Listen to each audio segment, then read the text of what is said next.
Da. Hello everyone, मैं अपना Mikey channel दा तराम नौचरी अदो मचा थोगी दी सुमाइनो फजानो फमगा नमदी वीडियो से अहान गो इदोइने अदो ngasi gi video si di अखोय मचा थोगी दा वक्ता इना पोचै म्याम मा order तौबने बको मागी चाना बै दा वक्ता मा होजिक चाबा थकपा हेराबनी ना को आइडी म चाबा हेराबनी ना प्रोटीन दो माउन दा फंगनबगी दा वक्ता इना अनौबा पमा order तौये बको अदु दो म्याम दा उचिरे के दो अहान बाइडी माउन दा try तौहनगे बको अदुगी दा वक्ता इना order तौजबनी अदो म्याम दा ले Slurrp Farm दगिनी दो box तो स्माइना तौरगा थाबिर एमोइना मोइना थाबिर पनी सिगले रे अदो से योजिक हंगरा आगे येंगसी को मना नन पांगजगद्रा अहान बदा सिदले रे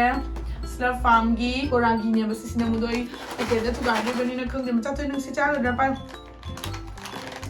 adu angang sing di adum hoje kan angang sing di pizza bam ta dum pizza ga di moi chaning de na ko do moi gi machin do ha ha ba poton ti mong oi ba ta ga di chai na ko du gi da mak tai na mong ne se lo se si da na Slurrp Farm gi cereal for little ones variety makhan gi lei adu du ga sida dosa gi su lei ba ko si se natural ingredients na tana same bani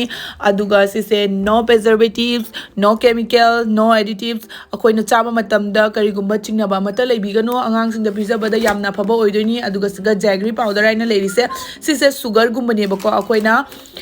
cereal gi makhan gi pochai sing siga hapa matam da pizza raga akoi na hapa ya ga ne ba ko found gi cereal for little ones roasted ragi no added sugar or no salt no preservatives adu yam kana ba da se iska zero junk ne ba ko akoi na ingang da pizza ba matam da yam satne kana doi ne ma gi price u yam na hindok to dong tang ba na ti ba ko adu ga nang ye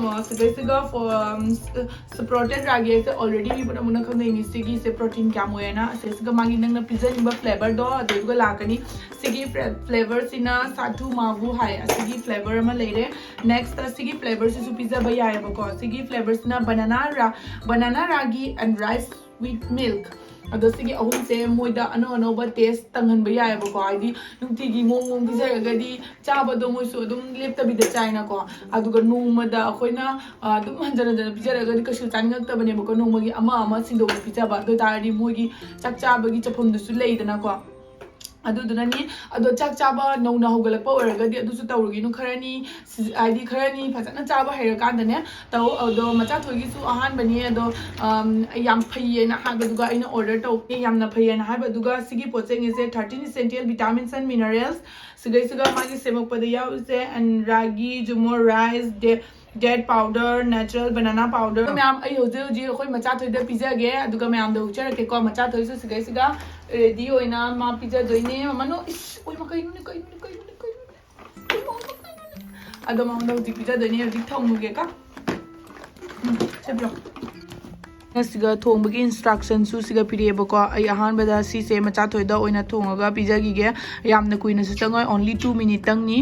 aduga sisimaga aduga sisimaga ai thonga ke bako sisi yengo packet su 7 superfood for a complete meal ahan bada aina mogi manung da chamas saure bako adugi chamas na potlo thoga chamas ani kha hape aduga siga milk na chamas ani ahum hape bako aduga sise phajana kaino tore mai do leitharaga ne ko tabna tawna thonge sise 5 minute muk masanta mahi khaglakani bako yengo magi kaino gi chang je jung mahi se hojik khara phakli edana ko hojik se yarani serve tawba chadoiba manu haubi chadoiba se sunda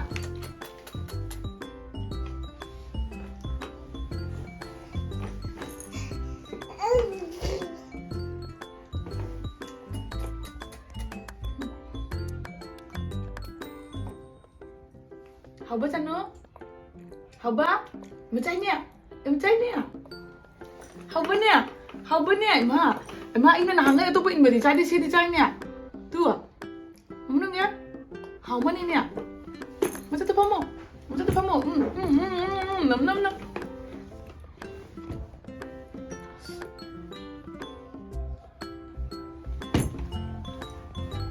nam nam Mama siya. Ayah. Mấy cái thuộc. Ay chay niya. Tu chay. Tu. Ay chay niya. How berani sa tu? leitoré. Mama no hauba? Hauba? Hauba? Ima, nagtali rin. Kuku. Wow, tinggal ba? Nakanaw. Kung natin mo na, kuku. Asi chow di ko mayam ising di pitak piu ko. Mai ising je pitak pa tayo ko phaiya ba? Aduduna chapam di lei doi ne ba ko angang da. Aduduna ising di pitak piu. Kuku. Silaw ish ling mana masih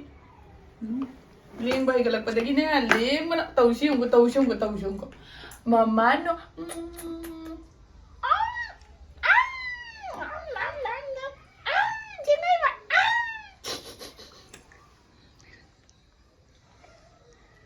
Maitei singsisu try tawjarake ado myam magi link to agi description hapcharamge myam na pamangai gi changaga order tawsanbio pizza haidana ko hekta satlauna pizza binu ahan bada numi mani ani gumba ko ahan kitang leiraga ne try tawbiu aduga kai guma ngang dana chaba daragadi matung tabasu adum order to yare ado pochi ki hairagadi am satina aphabani next video da amu kunarasi akoi macha to fe machin ting bidre ko lore kan do ina ting birage do dikidi bye bye